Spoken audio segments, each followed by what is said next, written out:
Halo, hei, apa kabar teman-teman? Semoga kita semua dalam keadaan sehat dan sukses ya. Amin. Kayaknya pada sibuk banget nih kemarin ya. Ada yang jadi KPPS, ada yang jadi Bawaslu, banyak deh. Rame banget nih kemarin pesta demokrasi. Yuk, saatnya kita balik lagi. Kita fokus ke cicilan kita yang masih punya cicilan. Kita fokus ke biaya hidup, kita fokus ke gaya hidup. Gaya hidup jangan deh, kita fokus ke cari duit, itu aja. Kemarin banyak banget yang inbox tuh nanyain apa sih, gimana caranya tarik tunai, gesek tunai, whatever deh namanya. Ada yang bilang colok tunai. Jadi gesek tunai aku laku. Gestun itu atau gesek tunai ya identik sebenarnya dengan kartu kreditnya. Nah, dulu namanya gesek tunai, gestun ya. Nah, sekarang karena kartunya dicolokin jadi colok tunai gitu ya. Tapi whatever lah intinya gimana caranya limit itu keluar jadi duit cash kan gitu. Mau ditransfer atau terima duit itu intinya keluar jadi duit kita terima on hand kan gitu. Kalau ngomongin aku laku ya, bisa nggak sih sebenarnya aku laku ini dijadiin duit atau diambil duitnya? Bisa banget, terbukti dengan aku laku mengeluarkan yang namanya solusiku. Artinya kan ini loh ada alternatif daripada main esek-esek, ya udah keluar deh itu yang namanya pinjaman KTA-nya yang bernama solusiku itu. Nah, kalau yang masih belum kebuka menu solusikunya bisa alternatifnya ke bank karena memang bank lebih recommended. Kalau ke banknya masih males juga, cuman punya ada kredit online, cuman punya aku laku, cuman punya kredivo atau sejenisnya.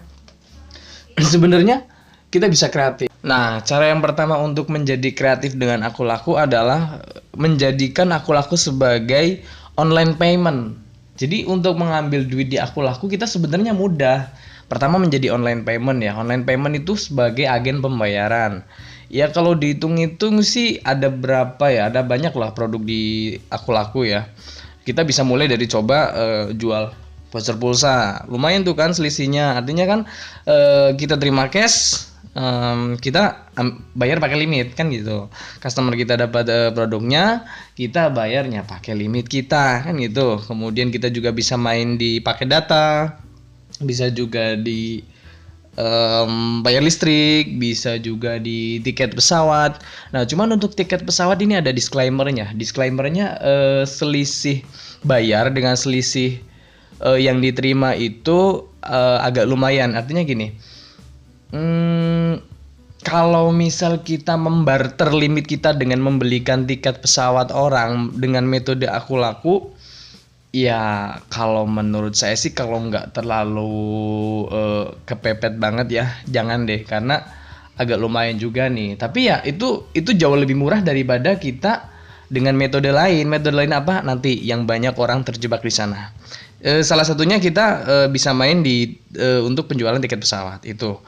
Kemudian kita juga bisa coba transaksi jual voucher Alfamart kan ya. Udah tau lah banyak tuh yang bisa dipakai jual voucher Alfamart. Ya voucher 100.000 dijual 95.000 atau ya masih yang lebih murah aja deh masih oke lah.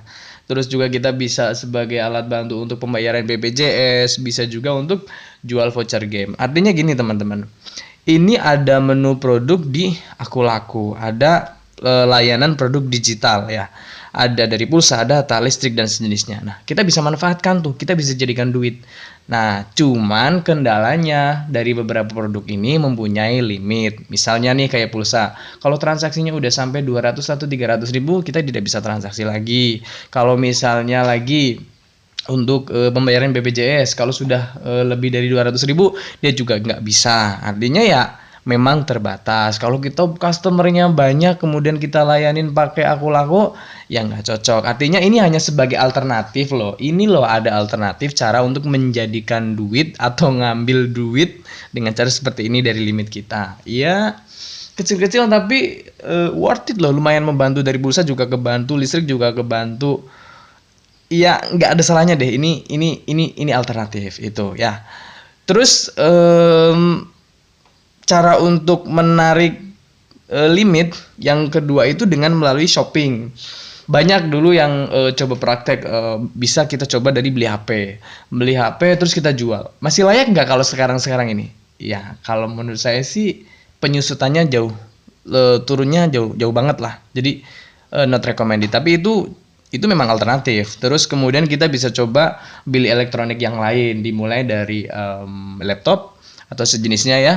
Itu masih oke. Dia nyusutnya mungkin di range sekitar 5-10% deh. Tapi itu termasuk cepat. Terus kita bisa juga coba transaksi untuk pembelian emas batangan. Nah, dulu waktu aku laku belum jadi aku laku pay, banyak tuh yang coba kan beliin emas aja, emasnya dijual gitu. Jadi intinya gimana caranya biar dapat duit gitu kan. Nah, kalau dari beli HP, beli elektronik, beli emas dengan menggunakan aku laku pay, sekarang kan bisa kita beli di Bukalapak. Nah, terus kemudian kita jual lagi. Ini kerja 2 kali nggak sih sebenarnya? Ini termasuk kerja 2 kali. Udah dapat barang, kita ngeluarin barangnya juga susah lagi. Yang gampang apa? Yang gampang itu ya produk digital. Tapi juga dapatnya gampang nggak? Ya kalau yang punya customer, punya temen, pasti gampang lah ngejual. Udah beli di tempat gua aja gitu. Jadi pinter-pinter kita aja, kreatif kita aja. Nah, dari 2 cara tadi yang sederhana ya, dari mulai online payment dan kita belanja kemudian kita jual lagi. Yang dapat besar yang mana? Yang dapat besar jelas untuk transaksi, misal kita kayak beli elektronik atau gadget ya, itu besar, memang kita dapat uangnya besar, tapi juga penyusutannya juga lumayan. Kalau untuk produk retail kayak pulsa, data yang eceran kayak gitu, itu masih mending karena kita bisa lebih kontrol. Jadi kita ada orang beli pulsa 100.000, 200.000, kita ambil dari aku laku ya masih it's okay. Jadi ya lebih baik kita pakai sesuai dengan kemampuan bayar. Jangan ambil di luar batas kemampuan bayar karena bahaya. Endingnya pasti macet. Itu ya teman-teman. Oke, kalau yang ketiga apa? Kreatif. Jadi saya selalu bilang kreatif. Nah, yang ketiga ini saking kreatifnya ya, jadi menjamur.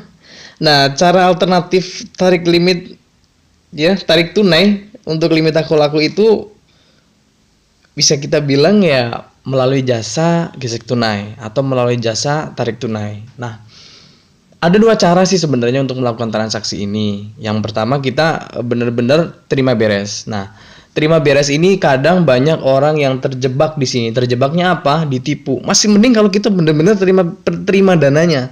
Masalahnya itu kita benar-benar nggak terima dananya dan malah ketipu, kan plusnya 2 kali lipat. Bahaya itu. Nah, jadi kalau teman-teman mau coba di luar kan ada banyak tuh, ada pencairan limit, jasa pencairan limit, itu hati-hati, teman-teman harus selektif ya. Ada banyak cara untuk mengetahui bahwa ini valid atau enggak, ini kredibel atau enggak, ini dipercaya atau enggak, itu ya. Kita nggak akan membahas dasar hukum jenis transaksi ini seperti apa, karena dasarnya yang namanya kredit online itu belum ada aturan tertulis yang menyatakan bahwa penyedia limit atau pemberi limit itu melarang transaksi tarik tunai limit di merchant A, B, C, D, belum ada. Tapi kalau kartu kredit memang sering ada statement bunyi bahwa transaksi tarik tunai di merchant dilarang. Nah, kayak gitu kan ada ya dulu ya sekarang juga masih gitu kan, bahwa transaksi itu tidak boleh dilarang. Tapi dilarang, tapi kenyataannya kenapa banyak gitu kan yang melakukan. Jadi itu gimmick gimana ya? Ya, next kita bahas deh. Kita ke aku laku lagi. Nah, kita ngomongin jasa penyedia atau jasa pencairan limit aku laku. Harus kita perhatikan ya, kalau kita melalui jasa ini, kita yang pertama itu terima beres. Itu enaknya itu. Nah, tapi ada hal yang harus diperhatikan. Pertama itu mengenai down payment ya. Jadi kalau kita mau transaksi di sini, pertama kita harus punya akun marketplace. Marketplace ini digunakan untuk transaksi. Jadi transaksi seolah-olah kita beli barang A, B, C, D melalui market A di toko A, seperti itu. Nah, kita akan dikenakan yang namanya down payment. Biasanya rata-rata si penyedia jasa ini nggak mau tuh kalau DP-nya dari sana. Nah, DP-nya rata-rata harus dari kita sebagai limit order. Ada memang yang menyediakan DP dari sana, tapi nanti kita kena potong lagi. Udah, pokoknya ngeri gitu kan. Nah, itu yang kedua mengenai down payment. Terus yang ketiga adalah kita akan dikenakan fee merchant. Mereka kan ambil untung. DP itu belum masuk ke mereka loh. Jadi kita akan dikenakan lagi. Biasanya rate di sekitar 5, 10, sekitar itu deh. Udah berapa penyusutannya, ya kan teman-teman. Terus ada lagi yang namanya potongan produk. Kenapa ada potongan produk? Jadi mereka si pemberi jasa ini kan mengemas produk fiktif, mengemas produk tertentu untuk dikirimkan ke alamat tujuan tertentu yang sudah dikondisikan sebagai alamat pembelian kita atau alamat pengiriman kita. Itu loh teman-teman.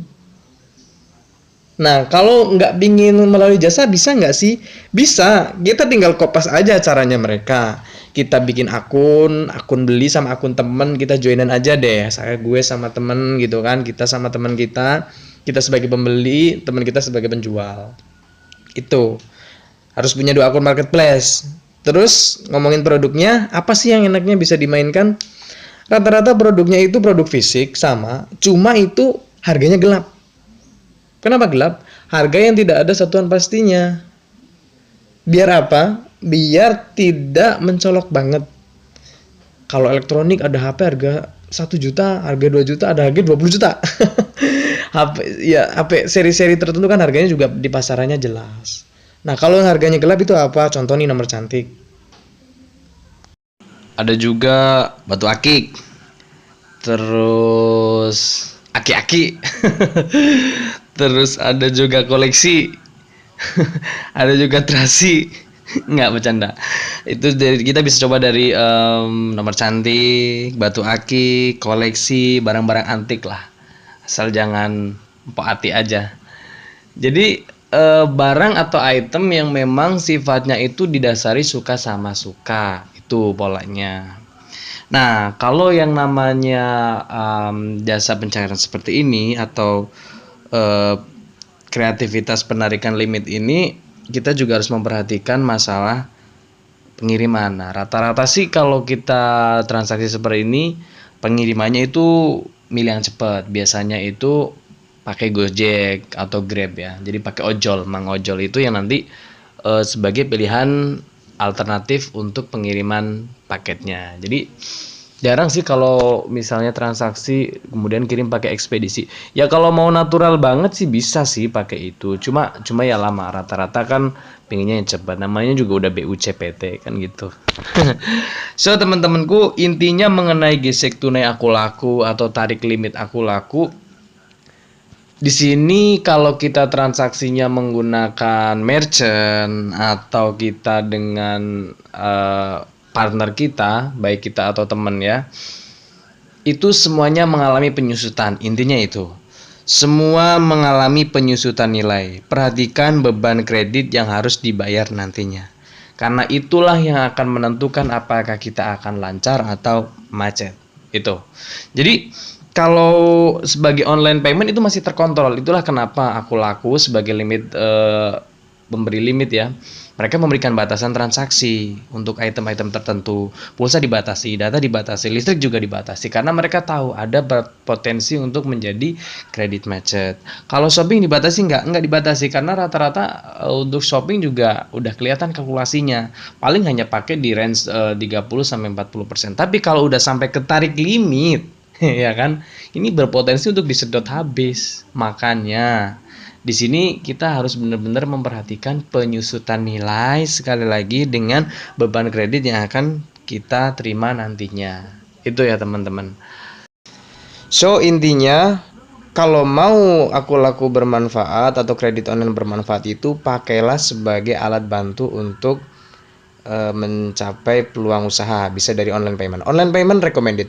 Daripada kita shopping kemudian kita jual, not recommended. Kemudian kita yang namanya tarik limit juga sebenarnya not recommended. Karena apa? Adanya beban yang tidak sesuai dengan jumlah uang yang diterima. Itu ya teman-teman. Selalu pergunakan uang dengan bijak ya. Sekali lagi selalu pergunakan uang dengan bijak. Harus dibedakan mana hutang, mana omset. Mana buntung, mana untung. Itu ya teman-teman. Kalau kita udah akut, bahaya tuh. Hati-hati.